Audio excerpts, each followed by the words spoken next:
Welcome to Embracing Infinity, exploring the infinite oneness in the space of love and truth. Host Jennifer Rose is an international spiritual medium, healer, channeler, mentor, and transformational guide.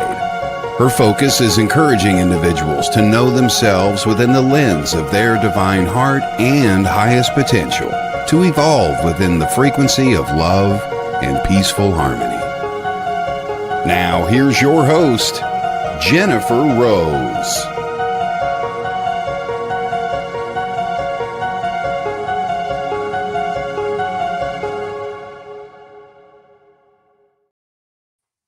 Hello, everybody. Happy Friday. Welcome to Embracing Infinity. I'm Jennifer Rose, and we are on the Sacred Spiral Network. How are you all doing today? How have you been enjoying the energetic shifts that we've been having? It's been pretty crazy and wild out there for sure. But beautiful enough, a lovely shift happened yesterday. I was chatting with Danny about it backstage. But it feels really good, everybody, too. So hopefully you're feeling just a little bit of extra perk, a little extra happiness, a little bit of like, ooh, something's feeling kind of good in the ethers there too. So very excited about today's show because we have a lot of really important astrological happenings to discuss here today. And so you're in the right place because then you'll know how it's going to kind of affect you and how you're feeling in your life and the world and everything like that. So we can kind of make a better sense out of everything too. So I see you're all joining us here. So again, thank you all for being here and choosing to share this space with us here today. It's a safe and loving space, and we're blessed to be in such a wonderful and loving community as well too. Very quickly, just a few announcements here for you today. This coming Sunday is my For the Love of Spirit Sunday spiritual service. It is our final one before summer break, and then we will be returning about mid-September as well too. So my dear friend and beautiful soul, Jeffrey Dennison, will be joining us as our guest speaker, and you just don't want to miss him. He is so full of love and philosophy and wisdom. So we're very excited to have him joining us as well. And myself is going to be doing the mediumship demonstration for this particular service. As you know, I usually always have guest mediums come on.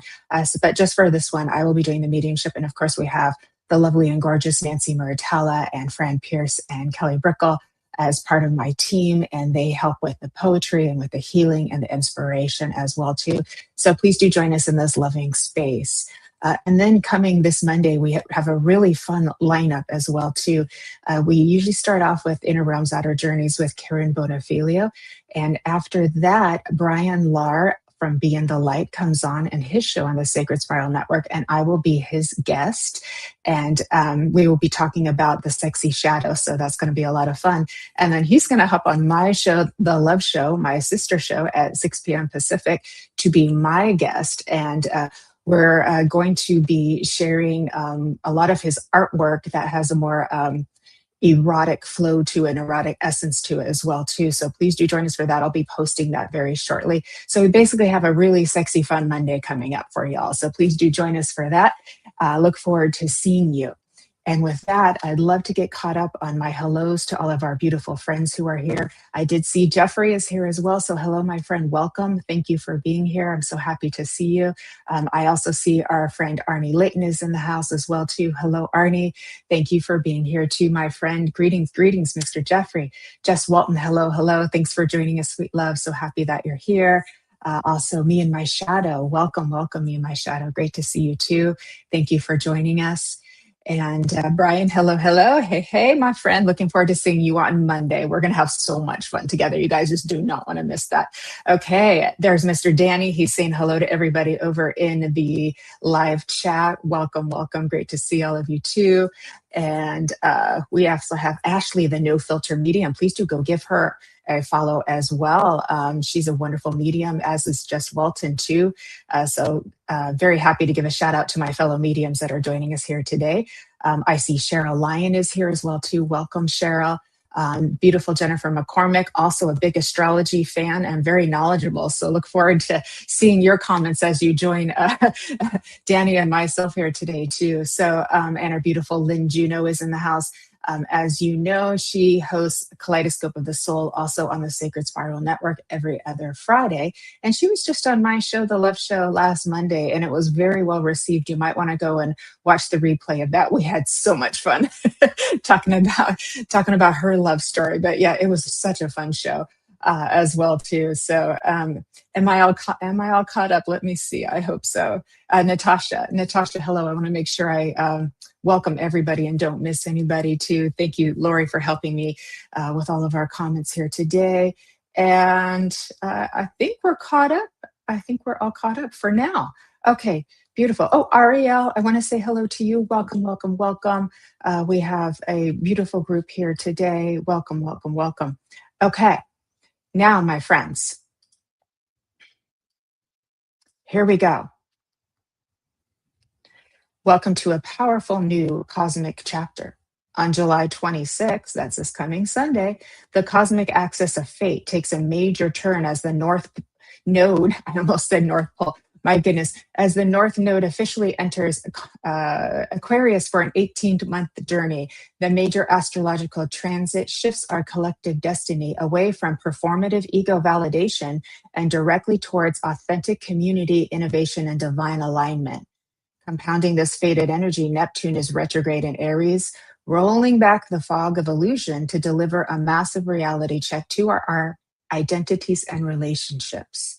At the exact same time, we are experiencing the peak of the hyper rare Barbeau basket, the cosmic cradle, an extraordinary geometric alignment hailed by astrologers as the most beneficial configuration of the century and a splendid relaunch of human civilization. And I'm telling you, I have felt the shift. I'm super excited about it. In this highly anticipated episode, here today on Embracing Infinity, I am joined with visionary astrologer and integrative healer Danny Santos to break down exactly what this massive cosmic reset means for you, your spiritual path, and the world at large.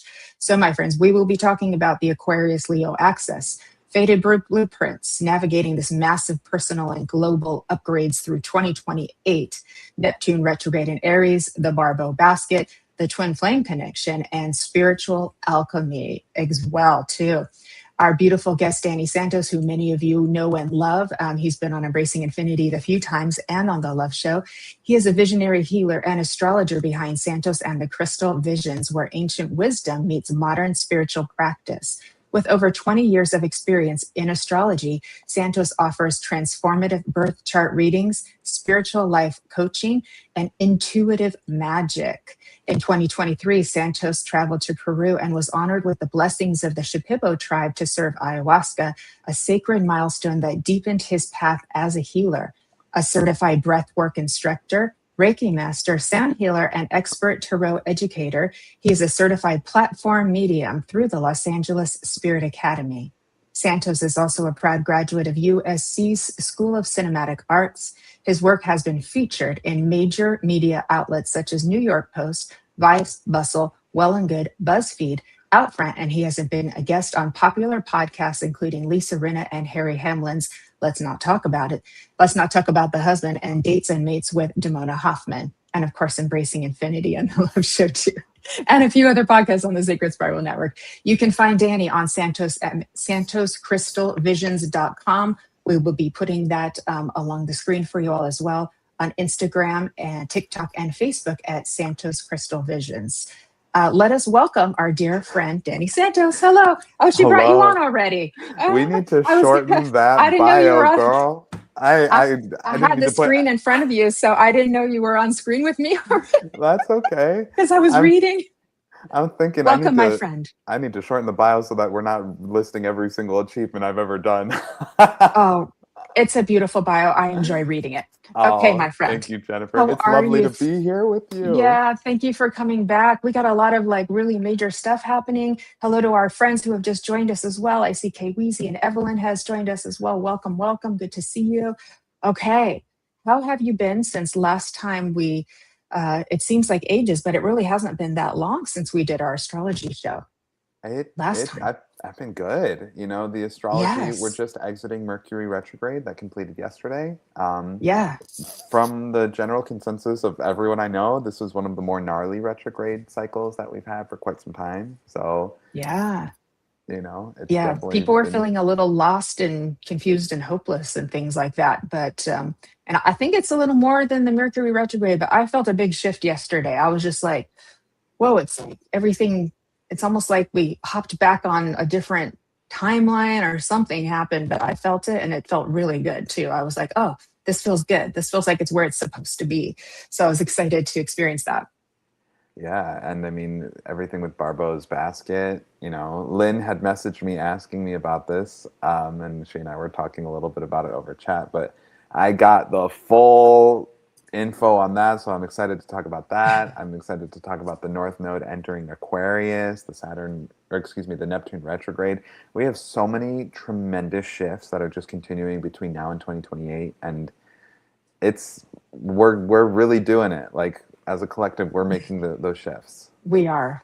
I got chills as you said that too. So I'm really excited about it too. I really see us going in a positive new direction. And I feel like we all need that. We all need to hear it. We all need to know that this is happening, that this is real, and we're part of this, super energetic transformation. So it's a very exciting time to be alive on the planet, my friend. Yeah, absolutely. All And right. oh, it's going whether we are ready or not. Like we're being flung into the future. We're being asked to go forward. Indeed we are. Indeed we are. And go forward we shall. So, all right, Danny, where should we start? Well, uh, I think the most important thing is that on July 26th, the North Node, also North known as the Node Node. of Fate or the Nodes of the Moon, is going to be entering the zodiac sign Aquarius. So Okay. when the nodes change, there's two times where I say we're flipping the cosmic page in the chapters of the Book of Life. So it's when eclipses happen and it's when the nodes switch into different signs. So over the last 18 months, the nodes have been moving North Node Pisces, South Node Virgo. So collectively, we have been looking and experiencing and going through things that are really dialed in to the frequency of Pisces and Virgo. You know, a lot about like spirituality and mistakes and, you know, hidden things coming to the surface. Hmm. Societally, it's been a very intense period. So, oh, It go ahead. has. And those two aspects are a little bit they almost seem a little opposite because Pisces is so dreamy and fantasy like, and Virgo is so like, let's get things done. It's a very grounded sign for the most part. Yeah, the nodes are always going to So be opposite each yeah, other.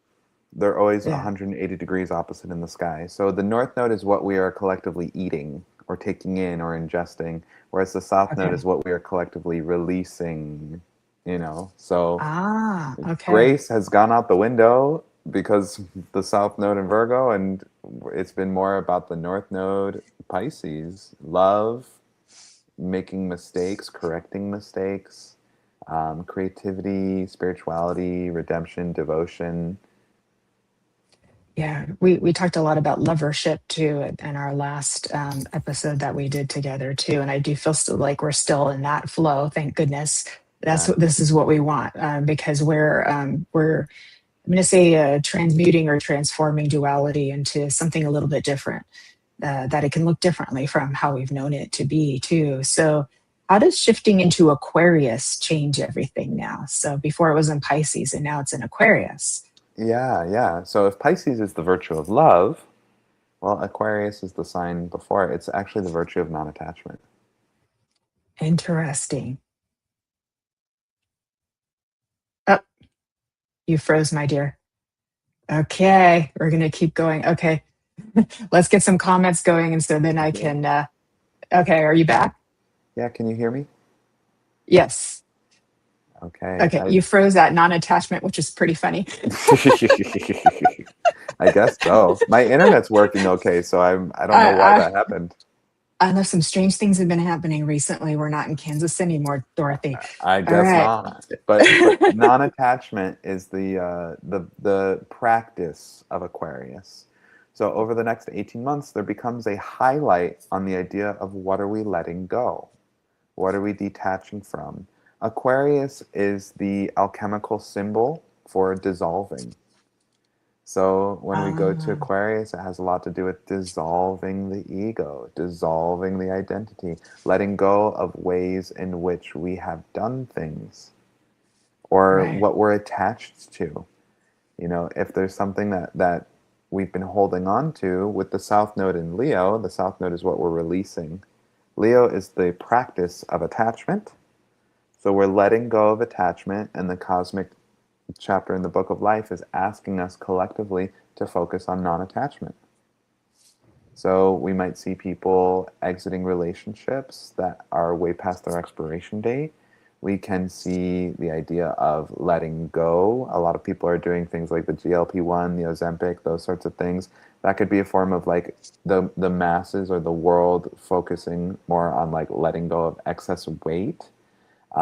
We can also see the Hmm. idea of technology really speeding forward a lot more with like virtual group settings, the advancement forward in terms of how we do relate to each other, whether that's AI, augmented reality, virtual reality, like a lot of these things. It's less about the individual ego. The avatar of the self is dissolving and also upgrading. Yes, indeed. We're definitely like up leveling pretty quickly, actually, too. And so it's a beautiful thing to watch. And I feel like dissolving the ego doesn't mean you don't have one again. It's like the caterpillar, right? You know, it has to go into the goo and become the butterfly again. Like we're still going to keep our essence of our personality too, but it's the I would say attachment to everything sort of being a reflection of us or about us, and being able to kind of see other beings in their own sovereignty as Yeah, well as your own. And that creates this level of non-attachment where it's like I see you and you see me, and it's a very different way of being. It's a very embodied way of, versus intellectually trying to be that, but to actually embody that. Does that make sense? absolutely. And Yeah. let's just talk about the archetype of Aquarius a little bit. Okay, let's do it. So, Pisces, which is what, the age that we were in before the age of Aquarius, ages last 2,150 years. So, Pisces has a lot to do with religion, So, all of the major wars during the age of Pisces were over religion and who believed what about God. Hmm. So, it's just so fascinating. Like, that's the thing that was the big argument. Now the conversation is going to be shifting over to technology, or what does the group think outside of what religion says? We're moving more towards the hive mind. You and I talked a lot about this conversation when we discussed the age Yeah. of Aquarius. I think it was about a year ago, actually. And the archetype of Aquarius has a lot to do with angels. So you have to think Ah. angels have a job that they're given by God, and they do that job, and that's what their skill and their talent is. And it's the sign of divine will, Aquarius, versus free will, which would be more Leo. So on a collective Ah. level, we're going to see a big turn. We're being asked to take in divine will while releasing the negative qualities of free will. Now, mind you, Jupiter will also be transiting Leo at the same time. So there is still going to be some fun Leo flavor, free will. There's like the blend of free will and divine will, and what happens when those two things actually become the same thing. Well, yes, because you become in alignment with your soul, or you become in alignment with your mission, the divine flow of life too, Yeah, and that enables a state of being that is much more conscious, much more embodied, and it's um, so instead of, it's almost like if it's kind of like the Matrix, where people don't know they're in it, but then when you do know you're in it, you can be in it, but you can be in it with purpose and with meaning, and decide that you're going to play this game, so to speak, in a positive and meaningful way, because it's not just a game, it's a divine orchestrated creation too, right? Yeah. And so the role that we play in it then with along with the divine will is much more powerful too. And it's, I would say, probably involves less personal suffering, because we're not seeing everything that happens in the world or everybody's relation to us as completely about us anymore, if that makes sense too. So this is my sort of interpretation of what you're saying too, but it's definitely much more in alignment. And this is where you really can open up a lot of doors to what kind of magic there is for you to really have a really positive, happy life. So I think that's great stuff. Yeah, yeah. And we can think about Pisces as the sign of the divine feminine, and then Mm. Capricorn's the sign of the divine masculine. Aquarius sits between those two signs. So what's between masculine and feminine? We get the divine non-binary or the divine intersex. So if Aquarius is about dissolving the ego, we might see like it's less about the individual identity and more about the collective or going against the norm. You know, we live in a modern Mhm. era where people can be trans or non-binary if they want to. They can actually dissolve the ego of what the physical body is and then choose to become something else. So that's Yes, one way we can understand non-attachment. But we can I also love that. think, yeah, we can also think about Aquarius and its highest vibrations. It's about freedom, enlightenment, humanitarianism, being of service, being different, being unique. These are very Aquarian ways of being. I love that. I love that too. And I think, Danny, we've seen where sort of rigid binary thinking, black and white thinking has taken us. And it's not in the direction that most of us, I think, would prefer. Yeah, We see the results of that too. And, or at least we could say, if we want to put it in its most positive light, sometimes you have to experience what you don't want to really know what you do want too. So we can put it that way in a little bit more positive light, so we don't have to look at it as like gone wrong, but to allow more space for, like you said, this uniqueness, allow more space for these are other flavors of oneness or other flavors of the rainbow, and yet we are all the same rainbow, right? Too. And um, the funny thing is the divine will finds a way, I think, to reach everybody and make everybody a little bit different in some way, that they have to step out of the box of conformity and social constructs. And all of that really appears to be kind of going behind us, not completely gone. I still see it really trying to cling to cling to things, you know. yeah, I see the clinging happening, but I also see this beautiful grid of spiritual humans forming with such bright lights, that it's changing everything. It really is raising the collective frequency and pulling us in a different direction. So we are part of this shift. We are helping to create and cause this shift too, along with the planets. absolutely. And, you know, Aquarius is the sign of technology and the future. It's the sign of angels and heaven. Uh, Mm. it's also the starry sky. So you have to think Aquarius is like, oh, well, we are all individual and unique stars. So we're going to see this more group minded thinking, being part of the group, being part of the collective, shifting into like this liberation, freedom, and enlightenment perspective. That's what Aquarius is all about. Yeah, I'm so So, happy. yeah. I'm Well, so happy. you have to think Aquarius is also known as the water carrier, and we as human Hmm. beings are made up of 70% water. So we're Aquarius is the sign of being a human being. Like that's the Right. archetype. It's a man or a woman Yes. carrying the vessel of water. But the Yeah. purpose of that is to serve from the pitcher, to be of service to humanity for what you know how to do. Hmm. Yeah.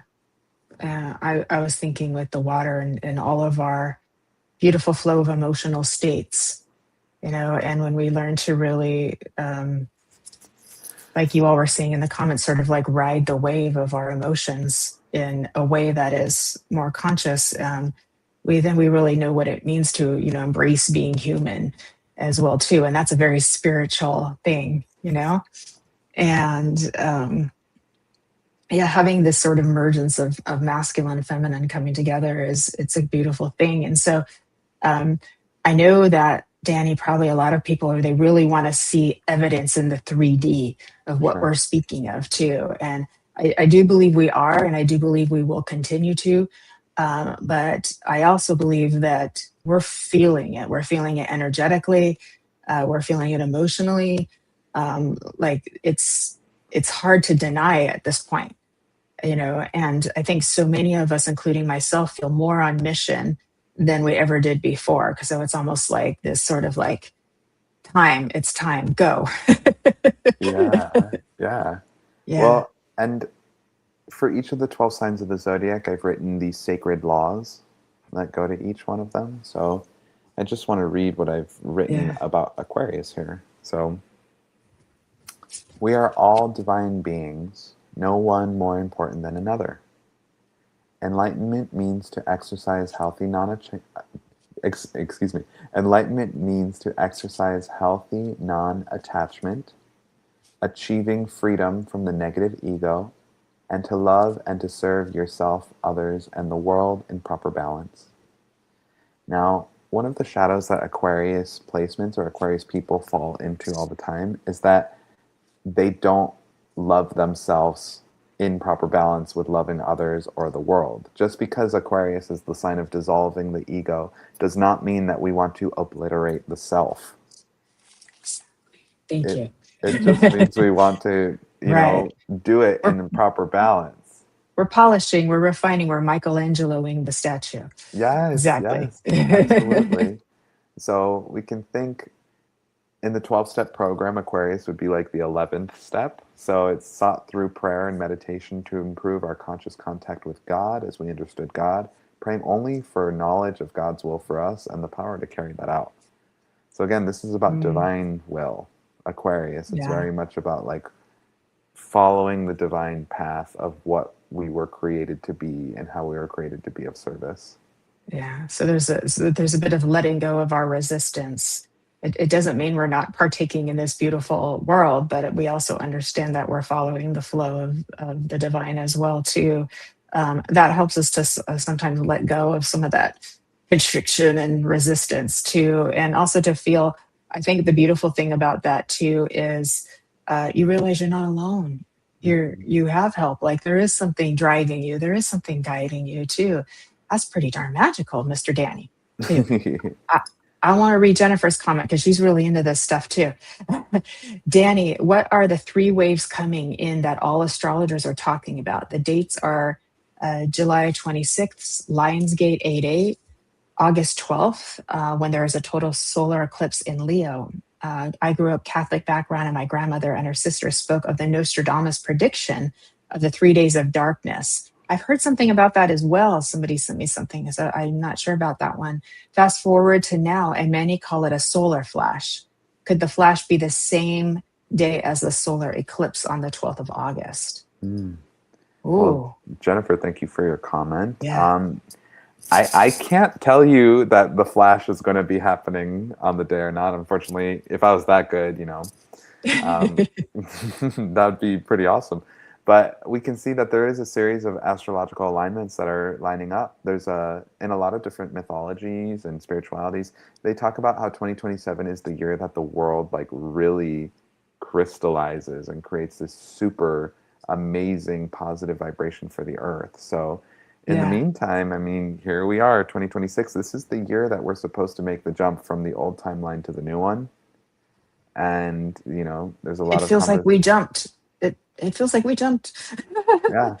Well, and Aquarius is the sign of aliens, so it wouldn't be surprising Hmm. if during the North Node in Aquarius transit, maybe we're getting disclosure from aliens, or maybe there's greater conversation about God and, you know, deeper contact with extraterrestrial beings from other planets or dimensions. Um, the 3 days of night, that could be certainly metaphorical, but it could possibly be literal. Maybe the grid goes down or something. I don't know. All I Yep. know is that we as humanity are making a proper ascension to the higher realm and dimension by making this transition to going into 2027, which is supposed to be like the year that the earth changes. And there's been a lot of talk about it for a long time, Yeah. and a lot of different Yeah. spiritual and faith practices too. Exactly, too. I just want to, for Teresa Rose, the other comments are coming from, we are streaming on multiple Facebook pages, so you may not be seeing the comments that are being put on other Facebook pages that we're streaming to. And we're also on YouTube pages as well. So we're on the Sacred Spiral YouTube, we're on Medium Jennifer Rose, we're on Danny Santos podcast, the Astro Daddy podcast as well. He's got on his YouTube as well, too. So that's why you're not seeing them all, but we're all here together. We're still all connected, my darling, too. And then Lynn was saying she's very happy. She's taken a long time to become her real self, and she doesn't want to dissolve it just yet. That's beautiful, and I'm so happy. And yeah, a lot of our friends here in the comments are just saying definitely feeling the shifts, just don't even quite know how to verbalize it as well, too. Yeah, so we're all feeling it, and I think that's some of the best evidence too, as we're just like energetically like experiencing to it, feeling all the shifts in our own self. Sort of morphing into the next one and the next one and the next one. So it is pretty exciting stuff. So, and more to come too. All right. Um, are we done with North Node in Aquarius? That's coming this Sunday. And how long does it last? How many years again? It's about an 18-month period. So Okay. I just want to mention like some other things that can help people get extra Aquarius points. So Ooh, I love uh, this. being of service to other people, Mm-hmm. volunteering, sponsoring other people, or like being a sponsor to someone else, emotional fasting. So this would be when we like, if there's a negative attachment we have in our lives, to emotionally fast from it would be to not respond to it. Meditation and prayer. We also have astrology is very Aquarian. Environmentalism, helping to take care of the planet. Doing good deeds, doing charity, putting others first or before ourselves, and graduating from a life lesson. That's an Aquarian thing. So practice kindness and compassion, Yeah, absolutely. giving and serving. Absolutely. Perfect. So these are just the biggest Yeah. things. I will say, too, the lowest vibration of Aquarius is the void, nothingness, and feeling invisible.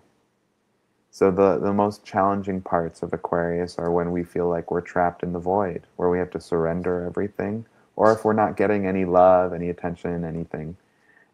That can be a very Aquarian experience, to be neglected by a parent or to have an absent Mhm. parent. Those might shape an Aquarius kind of life for a person. But the gift of going to the void is that we learn to see others outside of ourselves. Rather than trying to fill the void, we learn to be of service. I love And that. Lynn, I am referring to 12-step sponsorship. Yeah. Yes. Yeah. I've always loved my Aquarius friends. They're always creative. They're always fun. And they're always attractive too. I'm just like, that's just an Aquarius thing. Aw, that's nice. I So, like that. that's true. And so Saturn, I've always just, yeah, like, wow, it seems to be almost across the board. So yeah, I love that. there's something about them that's like really beyond this realm. So sometimes they'll be Yeah. born like really, really beautiful people because they're Yeah. beyond the challenges of this earth in some capacity. Not all the time, but like they're just born enlightened, I you love know? that. Yeah, And I if you're love that. really beautiful, it makes it easier to experience non-attachment because like then people are hitting on you all the time and flirting with you and whatever, and like Aquariuses prefer what's going on the inside for another person rather than what they look like. Like they don't really care about Mhm. appearances, and they're usually beautiful anyway, so they're more interested in what's underneath the surface. Yeah, absolutely. That's beautiful. Okay, my friend, what's next? Should we move into Neptune and Aries? Yeah, let's talk about it. All right. That was a pretty yummy shift. It felt really good. Yeah, Neptune. At its lowest vibration, Neptune is going to be escapism, fantasy, Hmm. dissociation, neglect. But Mm. in its highest principle and property, Neptune gives us the vibration of healing. It's also spirituality. It's Yeah. going to be about forgiveness, atonement, Yes. apologizing. Uh, so it's really interesting that we have Neptune going through Aries, because Aries is the sign of the self. So on Hmm. top of Neptune being here, Saturn is also here.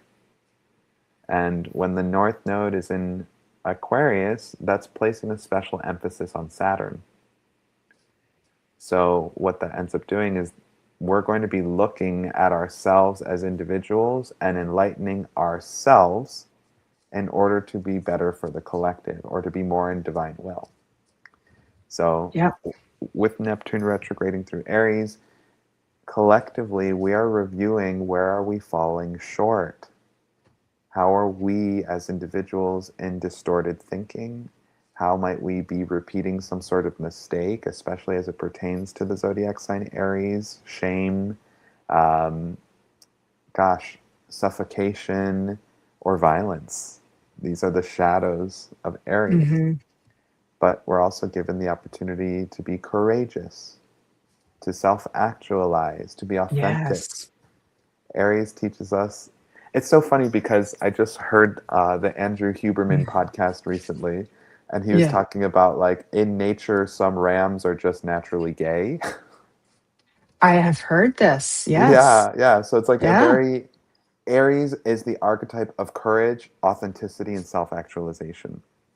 Now, Yeah. that idea of being gay would be the closest correlated to just be yourself.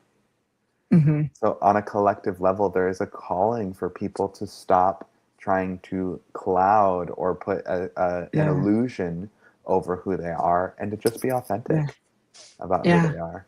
It's one of the most brave things that you can do. I know how scary that is. But then I think a lot of us have come to understand, those of us who are really into personal development and um, uh, growth and spiritual growth and so forth too, is that not being yourself is not only quite painful, but it just doesn't end up working. It keeps feeding the same patterns, and extending your own personal suffering as well too. So it's courageous, but it's also one of the best gifts that you can strive for and give to yourself too. And so I feel like this all sort of culminates into deep self love and then unconditional love for others. Yeah, yeah, Going back to and lovership, deep self love, absolutely. unconditional love for others. Well, and Yeah. with Neptune going through Aries, it really does offer us the opportunity to heal the whatever is going on with the Hmm. self, in order Yeah. to be more authentic, more courageous, to be in our power, Hmm. you Yeah. know? Which is all of And those insecurities, and they're not wrong. They showed up because we were all just trying to survive as kids, in a challenging world that we didn't fully understand. And when we're little, everything is about us, right? And so yeah, it's not wrong to have them. It's just we just don't need them anymore, right? yeah. And so it changes everything. So Well, isn't it interesting that we're transforming, but we really start to see the evidence of personal transformation and how it affects the collective. yeah. And by being courageous enough to be ourselves and to step into our truth, that gives us the opportunity to be better for the world, you know? It does. And Biggest gift. if we could say also, like, Aries would be the first step in the 12-step program. So that's the idea of, like, admitting that we are powerless over alcohol or family dysfunction or an eating disorder or whatever somebody might be powerless over. But it's admitting that we are powerless over something. That's a courageous act. It's the beginning of the Yeah. 12-step program. So the Yeah. Neptune in Aries retrograde could be us, like, really observing, what's the problem that I've been repeating again and again and again in my life? what's the thing that has been constantly like a hamster wheel for me, and how can I address the problem? And Saturn is here in Aries as well. So I don't know. It felt really good to me. I was enjoying it. I was like, this yeah, feels great. But it felt very healing. It really did feel very healing. And it felt almost like a balancing too. Like yeah, things were sort of coming into more balance. And so maybe that's a good word for us to think of and maybe meditate on, is just balance. And sometimes we go out of balance, but that's okay. That's part of the balance, as Kachuk from Eat, Pray, Love would always say. That's like, yeah, shoot, absolutely. I love that. Okay, I just want to check in with Jennifer here. Her nan, that's grandma in England, passed in 2007, guided her on her spiritual path. She lost her faith in 2005 after her son was diagnosed with a chromosome deletion. I'm so sorry, Jennifer. Yeah, she's such a good mom, and Oh, she's had health issues with her kids. Having already had a son with lifelong disabilities, I questioned God, lost my grandmother, and God found me. We had a Leo Aquarius eclipse axis in 2007 to 2009. She lost her mom in 2018. There was a Leo Aquarius axis in 2017, 18. These are not too kind to me as in loss, but then my faith and spirituality strengthens. Ah, yeah, I so love that you find the strength in the difficult transits. yeah, and divine will can sometimes mean God is taking something from us, you know? So like death Yeah, can be a form of like, well, it's God's will, whereas Leo is like free will and what we're attached to. So there's yeah, just a big, it's a big conflict, and this theme is going to be reemerging, Jennifer, over your life over the next 18 months. It's something to look at. yeah.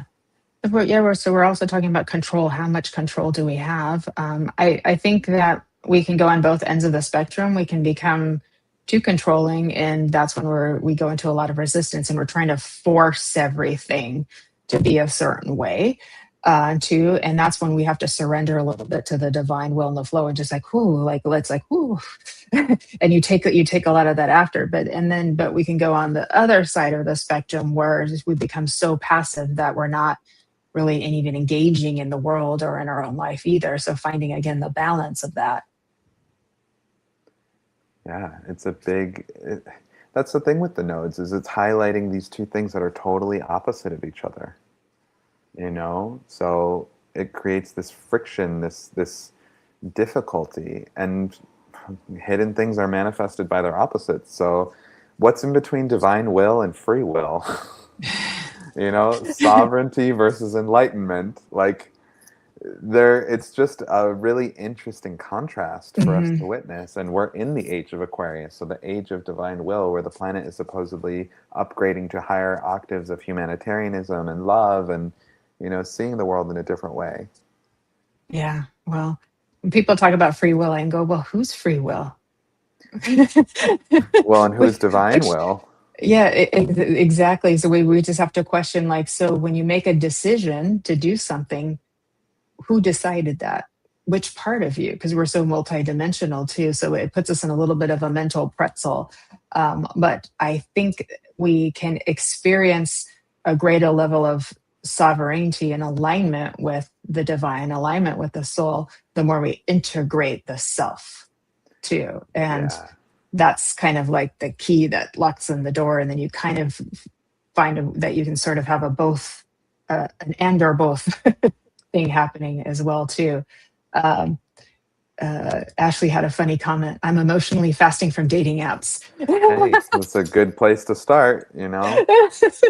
Aquarius would argue go volunteer at your local homeless or soup kitchen, as an opportunity of like doing something good for someone else. They talk a lot in the 12-step program about like getting out of the self. Mhm. I never Yeah. struggled with alcoholism or anything, but I did the 12 steps of ACA. So those are for people that come from family dysfunction in Mhm. one way or another. And I'm about to redo the 12 steps with a friend, just because I want to, continue trying to live in integrity with my life. And the Yeah. exercise he's giving me is to create a phone list, and I need to call 2 people a day and just ask them how they're doing without engaging in gossip, without talking about Mhm. myself or my own problems, and simply being of service to other people. So this would be Yeah. very Aquarian in practice. It's I getting out love of, that. because if we go into our own problems, we can just swim in them forever. So It's true. Aquarius says, yeah, that's there, but why don't you try fasting off of it and like think about somebody else for a little bit? Yeah. So practice holding space for another person Yeah, and let it be about them for a little yeah. while. We could say Um, it could be a form of yeah, embracing infinity. indeed it can. Well, well done, Danny. Thank Yeah, you're you. welcome.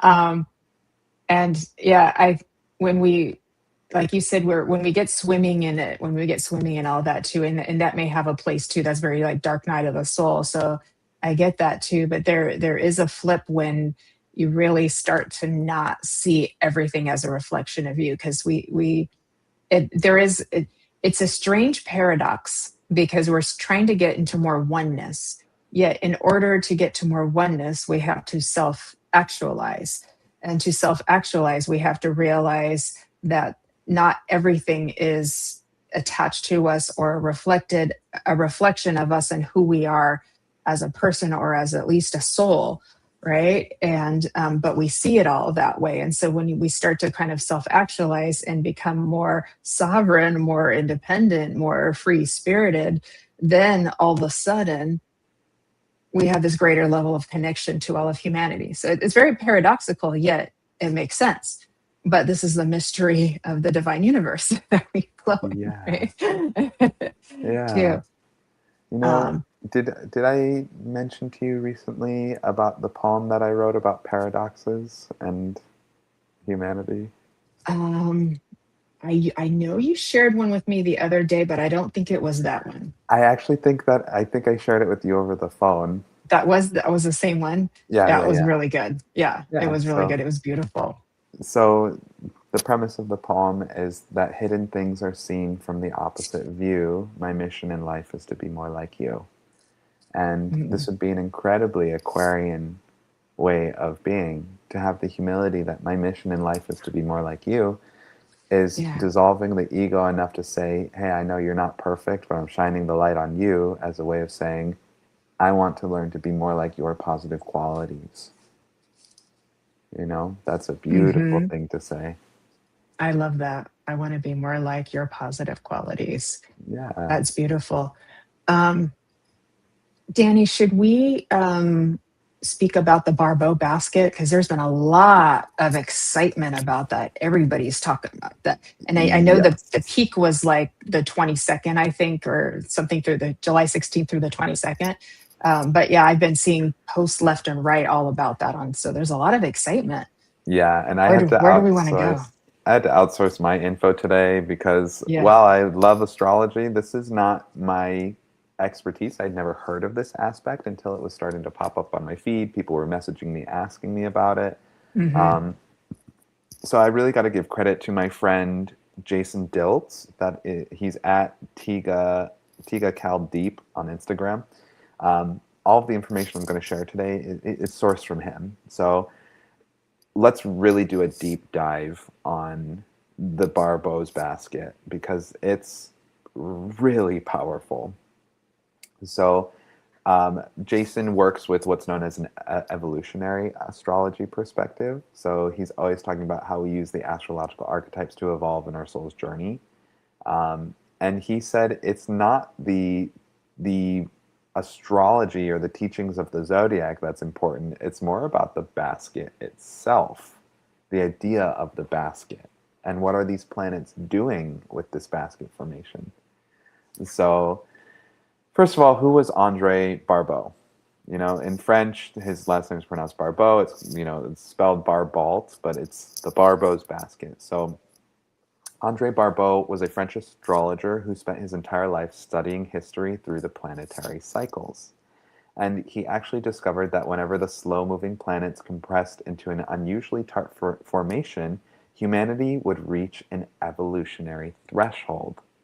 So, this is what we're experiencing. Humanity is reaching this evolutionary threshold. And this is when old systems would dissolve. And you're talking, Jennifer, about like, oh my God, I felt the shift. Yeah, this Barbo's basket is creating a dissolving of our systems, and this is when new world paradigms would emerge, and when civilization itself would reset and be reorganized. For decades, Barbeau pointed to July of 2026 as one of those rare turning points in humanity. So here we are, it's happening. And this basket is comprised of Jupiter, Uranus, Neptune, and Pluto. And they're all gathered exactly at 4 degrees, creating what is known as Barbeau's basket. So Jason, my friend who I got this info from, really went deep on the idea of what is a basket? Well, it's a container. This Barbeau's basket alignment is not creating a journey, but it's asking, what do we want to carry forward with us as we go on the journey? And what does the soul need to take out of the basket? And what does your soul want to put in instead? So this is what Barbeau's basket is really about. The 4 outer planets asking that very specific question. So Pluto is asking which desires have completed their evolutionary purpose. Not because they were wrong, but because your soul no longer needs those for what it's becoming. It's about releasing outdated desires. Uranus is asking what future is trying to liberate you from the person you've been. Not because you're leaving, not because you're taking, not what you're taking out of the basket, but what are you putting in for who you are becoming. Neptune is asking what illusion must dissolve so that your deepest longing can become visible. Sometimes a dream has to disappear before a vision can arrive. And that's what Neptune is trying to show us all collectively right now, what needs to be dissolved in order for it to become visible. And then Jupiter asks us what truth is asking to become the organizing principle of our next chapter. Not simply what do you believe, but the meaning your life wants to embody. What is the meaning of your life? So this is why Jason, my friend, who shared all of this information, likes the imagery of the basket. Because he says, think of all the things that need to go into the basket to answer the questions we had about Pluto, Uranus, Neptune, and Jupiter. At moments of profound evolutionary change, the question isn't, what do I need to let go of? Instead, it is, what does my soul insist on carrying into the world that is being born now? So, what is wisdom? What are the gifts? What is your purpose? And who do you need to be? What do you need to let go of in order to be who you are destined to be? And what do you need to go towards? Because this is Barbeau's basket. It's asking for evolutionary change on an individual level to create a humanitarian force going forward. So quite a loaded thing, but I had to really dig in and get the info. Sorry, I was muted. I was saying, oh, it's beautiful, beautifully spoken too. And it's evolve yourself, evolve the collective, evolve Yeah, yourself, evolve the world, yeah. and see what And happens. Yeah. eliminating what's standing in the way of the self truly Hmm. being its most powerful and important form. Yeah.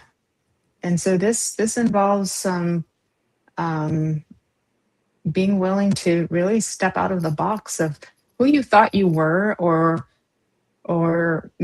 the sort of constructs or societal influence that have shaped us throughout our years. And then we have to like really make some deep looks at, is that really me? What do I believe that because it's what I truly believe and hold dear to my heart? Or is it because that's how I was raised and society believes it, so I believe it, right? And so you have to really start to kind of like chip away at some of these things. But that allows, like you say, the Michelangelo statue, right, to come through, right? As we chip away everything that maybe we thought was us that isn't us. Nothing gone wrong. It's all transformation, right? Right. It's all the beauty of transformation. But that's beautiful. I know they've also called it the cosmic cradle as well too. And I want to say hi to Melissa, who's joined us. Shannon Rattay, the lovely Queen of Angels, is here as well too. She has a lovely class on connecting with your guides coming up this coming Monday. So if you want to check out Shannon Rattay, please do that. And there's still time to sign up for that too. Miss Labyrinth Criterion is here as well. Hello, hello, Labyrinth. Thank you for joining us. And Miss Susan Kramer from the UK is here as well. So good to see you. Susan is, you got a fan here. Love Aw, Danny Santos, wonderful medium. Yeah. I thanks, think she was on Susan. our Sunday service when you were doing the mediumship, when you were our guest Aw, medium that's so sweet. Thank you as so well much, too. Susan. Yeah, and she's sweet. Too. And Jennifer is saying extraordinary times we are living in. Absolutely. Jill Absolutely. Santos. Hi, Jill. Yeah. Hi, Jill. I know she's kin in a spiritual kind of way. Hi, Jill. Good to see you. Really happy that you're all here. Thank you all for coming on too. Um, okay. On our last show, Danny, we spent a lot of time talking about Gemini. And then with that, we were also talking about the connection with the twin flames and how they're helping to evolve humanity as well. How are these new placements affecting the twin flame community or phenomena or whatever you want to call it? I'm seeing kind of a lighting up of the frequency happening too. So something big is happening as we're all sort of connected around the planet, like I said, in this beautiful grid. Yeah, and you know, when I think of twin flame, I think more of the Gemini archetype. So Hmm. today, as we're talking, Mars is moving through Gemini. The planet Uranus is going to be going through Gemini, I believe, until 2033. So there's just a Wow. really heavy Geminian archetype going Yeah. on, and you know, I can't really say in terms of the twin flame stuff. As somebody who I feel as though I've really lived through two twin flames in this lifetime, I know that those relationships made me a better person, Yeah. and they're just incredibly challenging. You know, it's got that Gemini arc Mhm. of fragmentation at the lowest vibration of Gemini, but the highest vibration of Gemini is peace, unity, and lovership. So, you know, is it I fragmenting you or is it lovership? uh, probably a little bit of both, but it does seem like a gentler energy this year than it did last year Yeah, for the twins. That things like I think a lot more twins have come to peace and are coming to understand the mission part of why they signed up for like the golden thing on the top shelf of spiritual of what I want to be when I be right, kind of yeah. thing. Do you think twins And are yeah. destined to end up together beyond this world? Oh, beyond this world. Well, that's a different question too. I we know a lot of them don't seem to come together physically or in the 3D in this world in the earth of reality. That seems to be not all of them. Some of them do make it. They do enough healing, or that's their destiny, and they even end up getting married. I've seen a few, but the vast majority, they don't seem to come together in that way. It would take, like you said, a great deal of transcending your chart. It's a very tall order of spiritual work to make that happen. Um, but that doesn't mean you can't find purpose in it and you can't find peace with it too, because you've been taught the ultimate lesson in unconditional love and got to experience a very high frequency of love. And that's a gift once you can, move past the heartache or the heartbreak of that too. But beyond this world, I think so. I think so. I think that a lot of twins pass away. One of them passes away. So there's an element of the tragic romance theme kind of Sure. happens with that too. And from what I've Romeo seen and is all the Juliet. it's very Romeo and Juliet. And so what I've seen from the twins I know who have had their twin pass away, they still feel them. They're still connected. That doesn't change. So, but I've had that same question too. I've always wondered, like, what happens then? Because it would give you sort of an existential crisis because you're so used to that connection, right? Yeah. Well, and the purpose of the twin is to force us to learn the most difficult lessons in life, Mm-hmm. and lessons of non-attachment and unconditional love, Mm-hmm. letting go, surrendering, or forcing us to develop our own deficiencies. within ourselves. Like for me, my North Node is Sagittarius, which is about learning to see the shades of gray in life. Hmm. And to have a twin flame, it's like, how can you be so in love with somebody who's also not available? That was a tremendous lesson that I've had to learn because of a twin flame dynamic. Yeah. Now, here we go into one of the ultimate paradoxes, because they are essentially the mirror of you, another aspect of you. They are you. You're one system, yet you have to detach from everything being a reflection of you that they do or that they say or how this works out. You have to let go, find your own inner union to be able to kind of like move past that, to kind of like learn that lesson. That's kind of like the ultimate paradox, because here you are interacting with somebody who is essentially another you in another body, and yet you have to find the you in you and not see everything as about you, if that makes sense. So I know it gets a little bit like pretzel-y in our brain to think about that way, but that is the ultimate mysticism of it all too. And but that's how you get to the unconditional love. That's how you get to the non-attachment, a healthy version of that. Because I do understand unconditional love, people can see as being very unhealthy, especially in romantic partnerships too. And that doesn't mean you become a doormat and accept behavior that is hurtful or harmful to you. It doesn't mean that. It means you see them as their own person. They're on your journey. It's not always about you, right? And you just go, Right. okay. And so then it's not affecting you as much too. So we've talked about this before, Danny, in other shows, it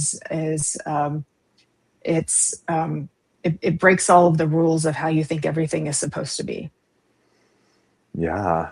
And that's a hard place for anybody to function out of, It's very hard, yeah. But I Like, think that's where you find your most freedom, your most yeah. internal freedom. So for me, the lesson of learning um, that I am, worthy and valuable, and all of those good qualities, like the ultimate self-love, to where now anything that happens around me in relationship to other people or events in the world is not going to affect me. It's not going to knock me off this high tower anymore. It might be a little bump, might be a little ouch, right? Might be a little mini dark night of the soul, right? But it's Yeah. not like that big of a fall anymore, too, because when you have more sense of self within you. So let me ask you from a mediumship point of view. When our soul leaves this plane and goes to the other side, do we get to maintain our individual identity? Do we get to be Well, ourselves? you're a And medium too, my friend. yeah, but I want to hear. I haven't asked the question. Oh, You know? okay. Well, we're switching roles for just a few minutes, everybody. Yeah, Okay. just curious because that's So I'll give you my answer. I think we retain our essence that we came into this reality with, right? So if you're naturally born funny, you're going to die funny, and you're still going to be funny. You're still going to keep your sense of humor, because that was a quality and essence of your aspect of the divine self that will continue on. Things that, layers you may have gained along the way, like you probably, I don't see ego in spirit worlds. I see people showing me mediumistically how they were when they were here. But I see them in spirit world. They've multiple times they've shifted and shown me their divine self. So I know that they're expressing them as personality so that we recognize them. But then they show me how they are now in spirit world, and it's just like light. It's light. It's Mm, bright golden light. They're fully reconnected with the soul of them, without the loss of memory or the veil, whatever you want to call that too. okay. So that's a beautiful thing. And that would So match a lot of the NDEs. You do a lot of NDE interviews, so that would match a lot of what people who have gone far enough along in that transition to, but actually still came back. yeah, it sounds Yeah. like we don't lose our individual identity and that our soul is eternal and then it goes forever. Hmm. So Yeah. the reason I ask is because now I want the context of the twin flame. Like, are we all designed with this one soul who is our twin flame soul, like true mate, and then we come in and have to experience that dynamic? Like what's going on there? Yeah, that's a really good question. We might have to do another show on this together, I Danny. think we Just- do, because okay, we'll do the another show people on want this. to Or know. okay, well, I'll come on Astro Daddy with you. And would we'll just, love I'll, would love that conversation. I love talking about this stuff too. It's so much fun. But I think the soul is very multidimensional, and it can project itself in a multifaceted way. So we can, if we look at no time, that there really is one now, then everything happening all at once, all timelines happening at once, all versions of history happening at once, right? So people who have past life regressions can experience another lifetime that's concurrent. It's not past, it's not future, it's concurrent. So that means there is another part of soul that is existing in another reality. That doesn't mean that's your twin, though, right? Because you would feel a magnetic pull towards them if it was, and you'd end up meeting them, right? Too. But I explain this on Karen's show too. Think of it this way: as you and your twin are the exact same frequency, whereas your soul could project itself in multiple lifetimes at different frequencies. If that makes Whoa. sense. It's a way of like being able to organize it in your mind, if that makes sense too. But the beautiful thing is that yes, it's painful because you're uh, catalyzing all of the internal healing in each other. So it's like a massive trigger. But you end up also, the flip side of that is you're also activating the qualities within each other that may be less fulfilled, if that makes sense. Yeah. And so that's the positive, is like you bring out the best each other. You may bring out the worst each other. You also bring out the best in each other too. So that's the positive end of it too. And then there's the mission. And I know there's probably different schools of thought on this, Danny, but we all volunteered here. Where a lot of us are star seeds. We volunteered here. We didn't just come here for a romance. We came here for a mission. We came here to help with the evolution of humanity. So that means we have to take it upon each of ourselves to do the work, to really like put the effort in and enjoy your life. Enjoy living. This is an exciting time to be alive. I know it's crazy out there, but have fun too. Yeah, Right? it is an exciting time to be alive, and just very curious to see how things are really going to evolve for us over the next 18 months. I am too.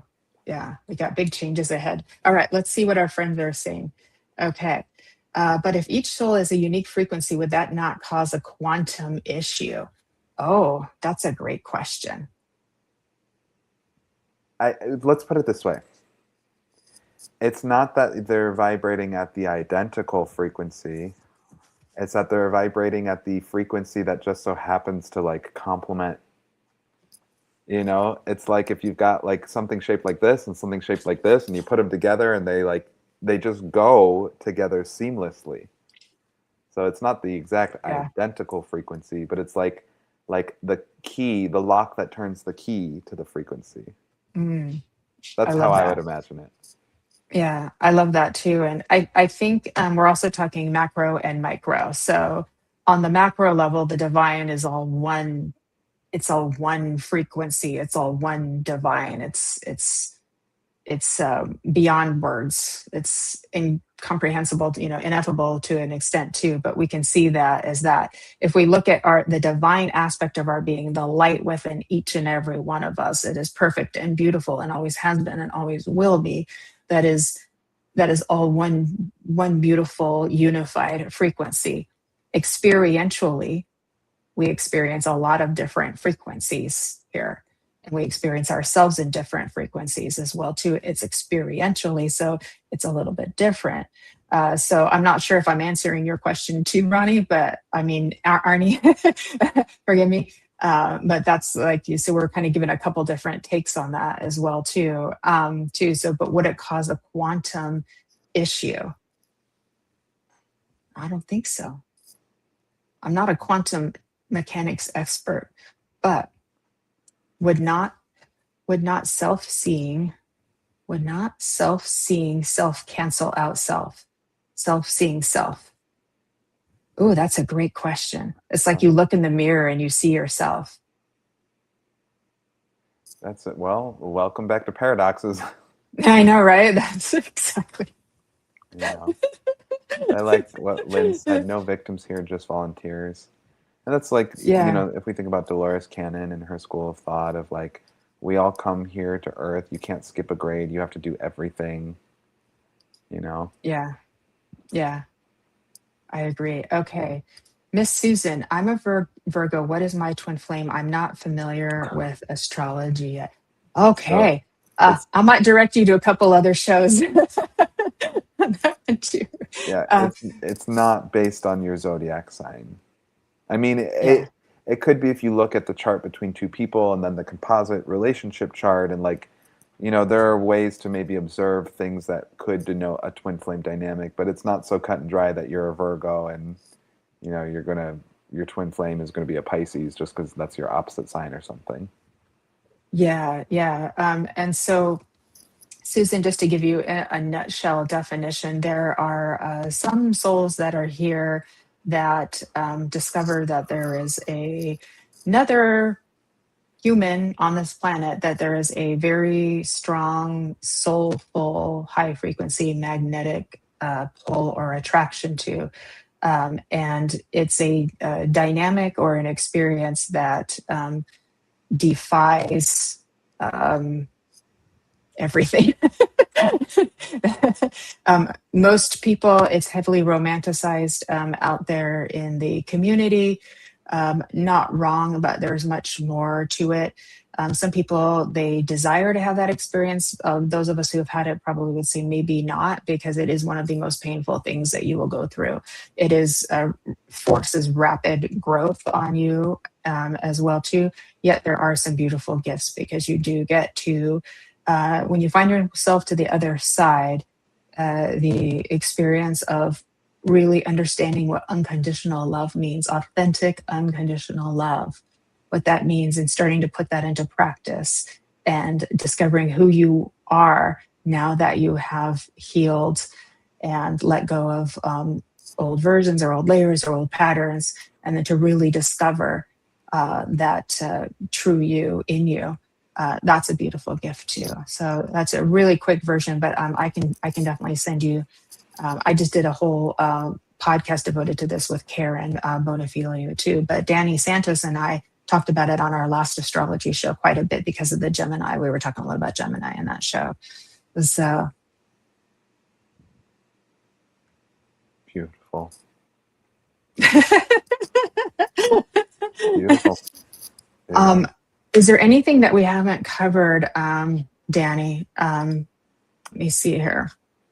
I just want to make sure we haven't left any out. Does anyone have any questions too? So we talked about the Aquarius and Leo axis. Did we do that? Yeah. We talked about That's attachment versus non-attachment. yeah, that's right. Neptune retrograde, the Barbeau basket, the twin. Okay. And a little bit about the spiritual alchemy, your shamanic wisdom, your intuitive magic, and cosmic timing to align with your highest dharma. That's very Danny. So let me hand that over to you, love. Sure. So when we're talking about cosmic dharma and alignment, this is a very interesting mix between free will and divine will once again. Mm-hmm. I do believe before we're born, we all come in with a plan of what we want to achieve, the kinds of things we want to do, the kinds of growth and expansion we want to experience. The human lifetime is an opportunity for the soul to grow. So when we come in here, we all have natural gifts, talents, and abilities that we want to expand. And like Dolores Cannon talks about, Earth is a school. So when we're here, we're tested and we're, like energy attracts like energy. So when it comes to our karmic path, we're here to try to develop and find ourselves through the work that we're doing. And so usually the older a soul is, the more difficult their incarnations keep getting. It's like, so let's think about it this way. Like, have you ever played Tetris? Not much. I'm not very Okay. familiar with that game. Okay. I'm trying to think of like just a video game or something. Let's say, I don't know, sewing or knitting or whatever. It could be anything. Cooking. Once you learn how to do something really simple, or you get really good at the earlier levels in the game, it starts to get boring. And there's not a lot Mm. of growth that can Ah. happen. You know, like if you learn how to do a mitten once and you just make mittens the rest of your life, if you're knitting, like it might get boring. So people are like, yeah, I learned how to do a cross stitch and all this other, like you start to get fancy with it. So coming here on Earth, our experiences, our following incarnations, oftentimes we're going to choose to be born to a set of circumstances that maybe some other souls shouldn't jump into because they don't have the soul experience to be able to carry them through like Mm. multiple years of trauma and coming from a negative family dynamic and growing up with addiction or whatever. You know, instead it's the soul and the journey. We go through hard things and suffering because it expands our ability to have compassion. It opens up the ability to want to be of service and to help other people. Mm. On an evolutionary scale, the difficult lifetimes are for the more powerful souls. So if you have a hard life, Wow. it's likely that the soul Yeah. volunteered to take the position, especially if nobody else wants to do it. Um, I really love how you worded that too. And I think it allows us to have some grace over the challenging experiences that we go through too. And like as Lynn said, we're volunteers, not victims too. So it's quite helpful to have that wider, broader lens sometimes. Sometimes we need to focus in the lens and be more in the micro and be really into the fine details of things. But then go back and look at that from the broader perspective of that too. And that I think it helps us to give some grace and some peace and find meaning. I think as human beings, we just like if we can find some meaning in this experience, maybe not even the why, but at least some meaning in it, Yeah. and then decide to transform it and turn it into something positive, that's quite a gift. And I think that's how most people feel when they go through challenging things is like, well, if I can at least help one person from this, then I can make peace with the experience, that I can do something with it. And even from spirit world, perhaps souls will be like, I went through this challenging addiction in my lifetime. So now I'm going to be a guide and a helper for other people on earth that are going through that too. So we gradually evolve, evolve, evolve. And this is all about evolution, right? And we've been talking about it. I know I've been talking about it for years. We've all been talking about this evolution. And here now we're actually seeing some really exciting things happen. Danny, Lynn had a question for you. What main dates should we watch out for then? So this Sunday, the North Node is this Sunday, right? Yes. Yes. Um, let's see. I have some dates pulled up here. November 19th of 2026, Pluto will reach 5 degrees Aquarius, and this is going to be one of the most major stabilizations as we begin to see that the age of Aquarius is like taking form. Um, Wow. yeah, so it's going to be, also be interesting because there's going to be a Venus retrograde going through October and November. Um, we also had the dates that were mentioned earlier in the conversation. So I believe that was August 3rd and August 12th. Those are some dates that we have coming up, just with Yeah. eclipses like right around the corner. The Lions Gate on 8/8 as well. So we've Yes, got, yes. and that literally is right around the corner. We're almost in August. Can you believe it? Yeah, Too? yeah. So Wow. July 2027, this is when Uranus is like going to be really like exploding. Supposedly, there's going to be a lot of explosive acceleration with AI, networking, aviation, information technologies. Um, it's just a really pivotal time in humanity. Like, sure, we can point to one date here or there, but I think between now and 2028, it is just consistent because we've got Saturn going through Aries, Uranus going through Gemini, Pluto through Aquarius. Like these alignments that we're discussing, they're coasting here for quite some time. Wow. So we're in the sauce. It's not short lived shifts. This is big shifts. This is big Really shifts. big. Wow. Okay. as we keep saying, everybody, buckle up. Buckle up, Buttercup. Here we are. But we're doing it. We're doing it. We had some big shifts all year long. I know it's really been, I think a lot of people are just kind of the exhaustion they would feel at the end of the year, they're feeling halfway through the year. It's been going that fast Yeah. too. But it's an exciting time to be on this planet. It's an exciting time to be alive. And I think there is this continuous greater remembering that's happening, Danny. Call it awakening, call it remembering, whatever you wish. And it's allowing us all to get more in alignment with our purpose. And the planets do seem to be reflecting that. Yeah. And Yeah. I know I'm feeling it, and I know you're feeling it. So Absolutely. And I'm quite happy about it too. So yesterday was just beautiful. I was just like, I was driving and I was just like, oh my gosh, it's different. It was just like that. It was like everything seemed to like right itself or find a balance or a harmony too. And I was like, so I was just wowed by it. And I know the Mercury retrograde ended it, but I do think it was more than that. So yeah. Wow. Okay, Mr. Danny. Miss Jennifer. My cosmic friend. What do you want to leave us with here today after we've dissected all of this planetary? Let's see. I am tempted to say, is it possible for me to read to perform my poem that I read to you on the Go phone? for it. We would love to. We All would right. love to hear your poem. Let me Go grab get my it. phone because it's been charging. All Give me right. just a second. Go grab your phone. I'm going to talk to our friends.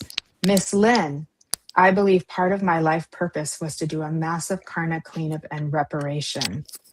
I love that for you, Lynn, too. I know we just did a show on that, but look at where you ended up with your soulmate. You're so lucky. Okay. Such a beautiful, informative conversation. Thank you, Danny Kelly. Much love and gratitude. We love you too, Jennifer. Okay. Hi, Charlene. All right, Danny. Okay. So we were talking about it earlier, but this is a poem that I actually wrote about the twin flame dynamic. So it doesn't have to be the twin flame. It could be anyone.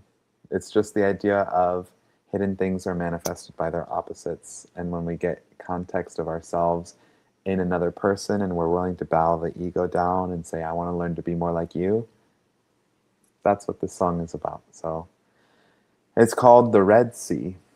So I'm going to have to read my lyrics here because I don't have it fully memorized, but here we go. Come, follow me down to the cove by the sea, where all endings have new beginnings. I'm swallowed whole by the weight of the deep in the belly of a blue whale spring. If the water's red and the flame is blue, hidden things are seen from the opposite view.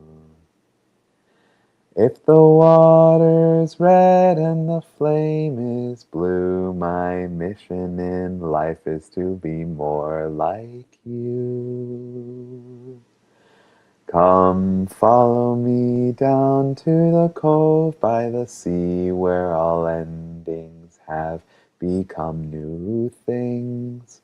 From hollow to whole is the fate of the free, in the beacon of a blue well spring.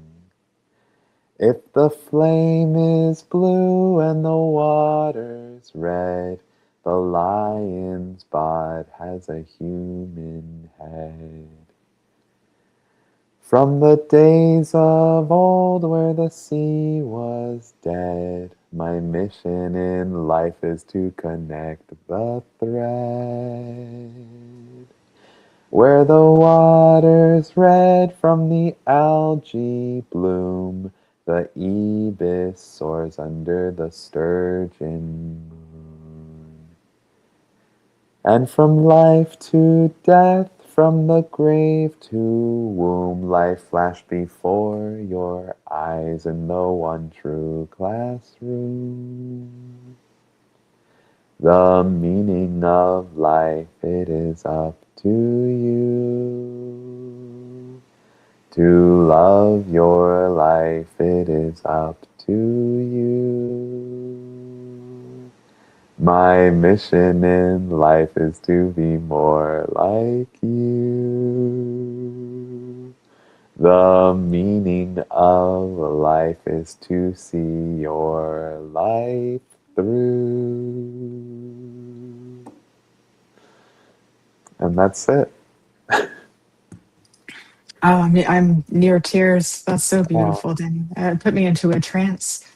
It's thank so you. beautiful. I can just tell you just channeled all of your beauty into that too. It's just Oh, absolutely beautiful. Thank you so much for sharing that with all of us you're too. welcome. And thank Yeah, you for giving me the opportunity to just sing a little poem yeah. on embracing infinity. I Thank you. love it. Oh, that's the best. That's the best of all of everything we've done today is to get to listen to that and hear you and see you in all your beauty and all your glory Oh, too. And I think that that poem also is, you know, one of the best ways of basically everything that we discussed today is in there.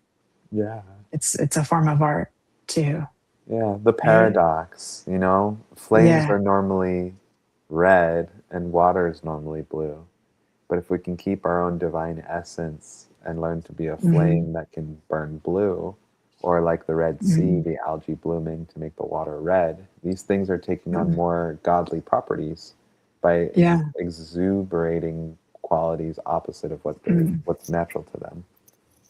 Spiritual alchemy, baby. Spiritual alchemy. Absolutely beautiful. Danny, I'm so grateful for your time and your presence here today and sharing your heart and your wisdom, your love, and your beautiful poem and song. It was more like a prayer. You know, it's a prayer, a poem, and a song all wrapped in one. You really Yeah. did capture that too. I want to thank our beautiful friends here for coming on and watching and supporting it, especially in the midsummer too. You're all here too with us too. We're so grateful. We are blessed to have such a lovely, wonderful, and supportive community. So I want to just give a big thanks to each and every one of you. A gentle reminder for the Love of Spirits is this coming Sunday, my Sunday spiritual service. It is our last one before summer break. We'll be back in September. You can join that by going to mediumjenniferrose.com and just find the event and follow the steps. And that way you can receive the Zoom link to join us here on Sunday. And then on Monday for the Monday night lineup, we have Inner Realms Outer Journeys with Karen Bonifilio. Brian Lar, who's here with us today from Beyond the Light, I will be his guest. And then the Love Show, my sister show, topping us off at 6 p.m. And Brian Lar will be my guest too. So it's a really fun Monday night lineup. So please do join us for that as well. We're very excited. Brian and I are very excited to be working together on Monday. We're going to have a lot of fun together too. Oh, thank you, Miss Evelyn. she's reminding me. I was so blessed and fortunate to be interviewed by Alex Ferrari on the Next Level Soul podcast. It has nearly 1.2 million subscribers. So as you can imagine, like that was a big whoa for me. So I'm very excited. And it will be premiering tomorrow, Saturday, the 25th at 4:30 a.m. Pacific, 7:30 Eastern, and 12:30 p.m. in the UK. I'm going to try my best to wake up early and be there as it's premiering and kind of going live. I hope I can make it. My air conditioner's been broken, so I haven't slept very much in a couple of days, but it just got fixed. So we'll see how we do tonight too. I just want to put a big thank out to Alex Ferrari and the Next Level Soul team and to Spirit for helping me to create this. So thank you, Miss Evelyn, for supporting and reminding me to share that out with you. So I'd love it if you could join us. And if not, if you have a chance to watch the replay, I hope you get something out of it too. So it was a lovely experience for me. So thank you for that, everybody too. And with that, a shout out to our producer, creator of the Sacred Spiral Network, Kelly Brickle, who is off on travel in New York at Lilydale. She's having a great time. And our beautiful Lori Smith is helping us to produce the show here today, making all this run so beautiful, smoothly. You can connect with Danny at santoscrystalvisions.com. And you can subscribe on YouTube to his YouTube channel, Astro Daddy, Do I have that right? That's right. And you can find him on Facebook, Instagram, and TikTok, Santos Crystal Visions as well too. All of that is in the description on Facebook and on YouTube as well. And with that, my beautiful friends, I will say live well, love you well, and walk with grace. These steps will take you far. Have a beautiful and magical weekend, and we'll see you all again very soon on Embracing Infinity and a lot of other beautiful places. Love you, Danny, my friend. Thank you. Love you too, Jennifer. Thank you for having me. Thank you so much. Bye.